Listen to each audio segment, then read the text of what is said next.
आज हम डिस्कस करेंगे maths class 10th NCERT book का चैप्टर नंबर 2 जिसका नाम है पॉलिनोमियल्स की एक्सरसाइज 2.2 के क्वेश्चन नंबर 2 का पार्ट 1 एंड 2.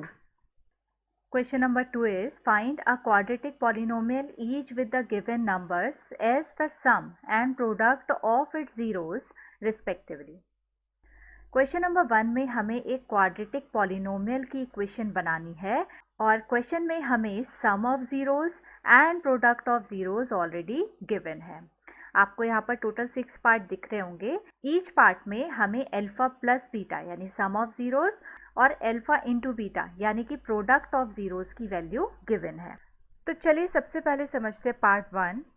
इस क्वेश्चन को हम दो मेथड से सॉल्व कर सकते हैं. फर्स्ट मेथड है एज्यूम मेथड और सेकंड मेथड का नाम है आइडेंटिटी मेथड.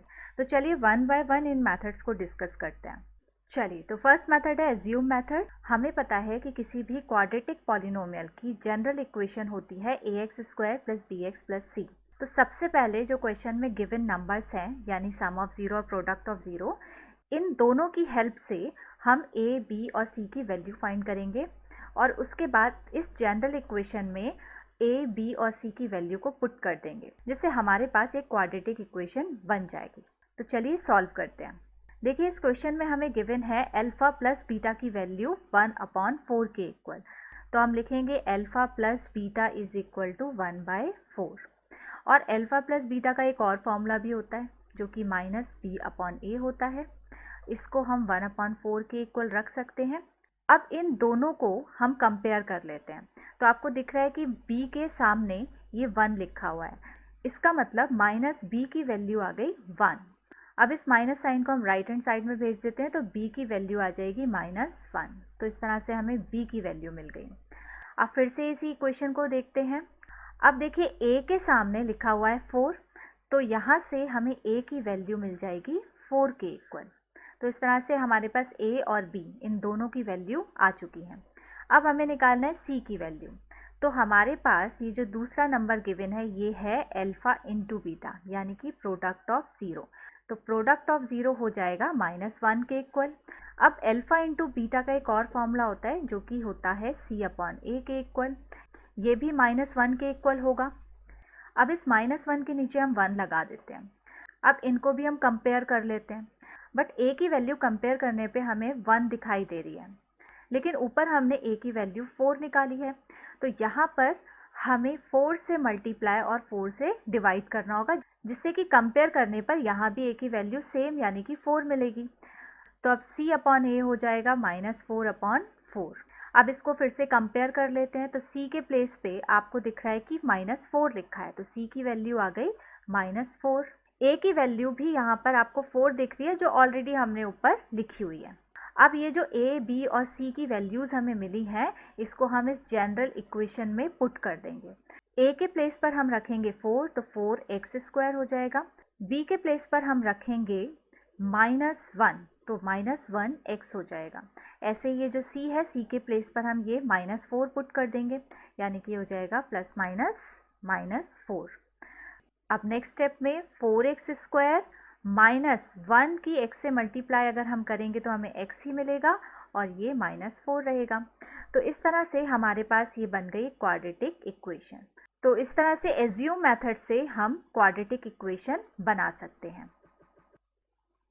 चलिए अब सेकंड मेथड यानी आइडेंटिटी मेथड भी समझ लेते हैं. इस मेथड से सॉल्व करने के लिए हमारे पास एक डायरेक्ट आइडेंटिटी होती है. इस आइडेंटिटी को आप याद कर लीजिएगा. इस आइडेंटिटी के अंदर हम डायरेक्टली अल्फा प्लस बीटा और अल्फा बीटा की वैल्यू को पुट कर देंगे और इस तरह से कैलकुलेट करके हमारे पास एक क्वाड्रेटिक इक्वेशन बन जाएगी. तो हम वैल्यू पुट करते हैं.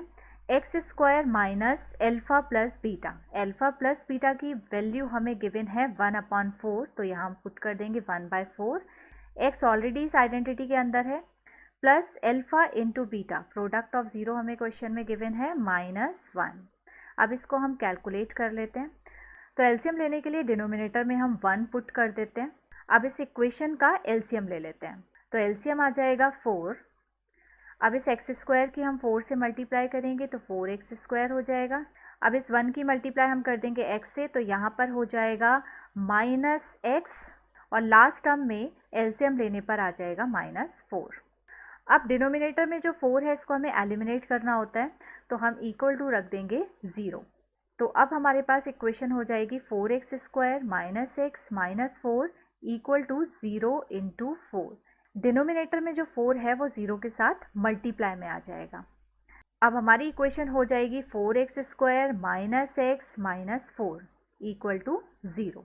तो इस तरह से हमें इस आइडेंटिटी मेथड से भी एक क्वाड्रेटिक पॉलिनोमियल की इक्वेशन मिल गई है। आप यहाँ पर नोटिस कर सकते हैं कि एज्यूम मेथड से जब हमने इक्वेशन बनाई थी तो भी हमें सेम इक्वेशन मिली थी, यानी कि 4x square minus x minus 4, और सेम ही इक्वेशन हमें मिली है आइडेंटिटी मेथड से। तो आप कोई भी मेथड यूज़ कर सकते हैं, दोनों से आंसर सेम ही आएगा।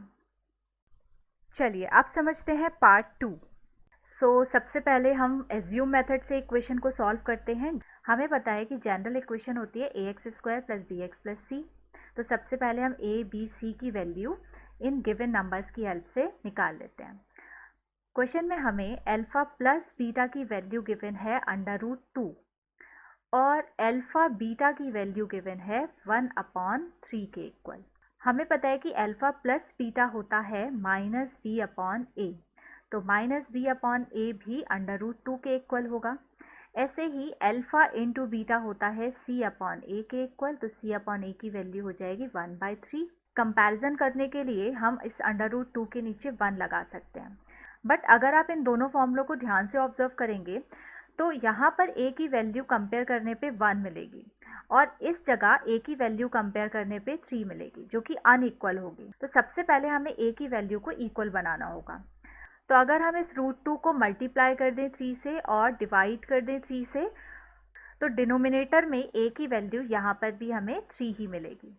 तो इस तरह से b/a हो जाएगा 3√2/3। अब आप देख सकते हैं कि a की वैल्यू यहाँ भी 3 है और यहाँ पर भी 3 है।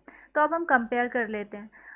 अब देखिए माइनस b के सामने वैल्यू दिख रही है 3√2, तो माइनस b इक्वल टू हो जाएगा 3√2।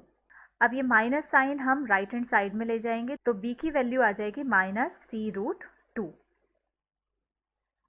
अब इसी तरह से अगर आप a की वैल्यू दोनों जगह से कंपेयर करेंगे तो a की वैल्यू हमें मिल गई 3 और c के सामने आपको 1 लिखा हुआ दिख रहा है, तो c की वैल्यू हमारे पास आ गई 1।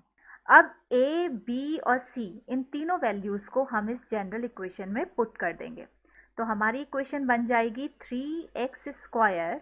b के प्लेस पे हम -3√2 पुट करेंगे तो हो जाएगा -3√2x, और c के प्लेस पर हम पुट करेंगे 1, तो लास्ट टर्म हो जाएगी 1। तो इस तरह से ये बन गई हमारी एक क्वाड्रेटिक इक्वेशन। चलिए अब आइडेंटिटी मेथड से भी इस क्वेश्चन को सॉल्व कर लेते हैं। हमें पता है क्वाड्रेटिक इक्वेशन के लिए एक आइडेंटिटी हम यूज़ कर सकते हैं x square minus alpha plus beta into x plus alpha beta. तो क्वेश्चन में हमें गिवन है अल्फ़ा प्लस बीटा, यानी कि सम ऑफ 0 की वैल्यू √2, तो अल्फ़ा प्लस बीटा के प्लेस पे हम पुट कर देंगे √2। एक्स ऑलरेडी हमारे पास इक्वेशन में है। इसी तरह से अल्फ़ा इंटू बीटा की वैल्यू गिवन है हमें 1/3, तो हम 1/3 पुट कर देते हैं। अब डिनोमिनेटर में एलसीएम लेने के लिए हम 1 लगा देते हैं। अब देखिए इन तीनों टर्म्स का एलसीएम आ जाएगा 3, तो एलसीएम लेने पे ये वाली टर्म हो जाएगी 3x स्क्वायर के इक्वल। इसी तरह से ये जो सेकंड टर्म है यहाँ पर भी 3 से हमें मल्टीप्लाई करनी होगी, और ये जो लास्ट टर्म है यहाँ बचेगा 1। अब डिनोमिनेटर में ये जो 3 है इसको हमें एलिमिनेट करना है, तो इक्वल में हमें 0 पुट करना होगा। तो इस तरह से हमारे पास इक्वेशन आएगी 3x square minus 3√2x plus 1, और डिनोमिनेटर में जो 3 है इसकी मल्टीप्लाई 0 से हो जाएगी, तो 3 इंटू 0 हो जाएगा 0। तो इस तरह से हमारे पास ये बन गई एक क्वाड्रेटिक इक्वेशन, तो ये आपका आंसर हो जाएगा। अब इस आंसर को देख करके भी आप नोटिस कर सकते हैं कि जब हमने एज्यूम मेथड से आंसर निकाला था तो भी हमारी सेम क्वाड्रेटिक इक्वेशन बनी थी, और आइडेंटिटी मेथड से भी हमारी सेम क्वाड्रेटिक इक्वेशन ही बनी है। तो आपको जो भी मेथड अच्छा लगता है आप इनमें से कोई भी मेथड यूज़ कर सकते हैं, आंसर दोनों में सेम ही आएगा। तो आई होप आपको ये क्वेश्चन अच्छे से समझ आ गया होगा। अब मिलते हैं नेक्स्ट वीडियो में नेक्स्ट पार्ट्स के साथ।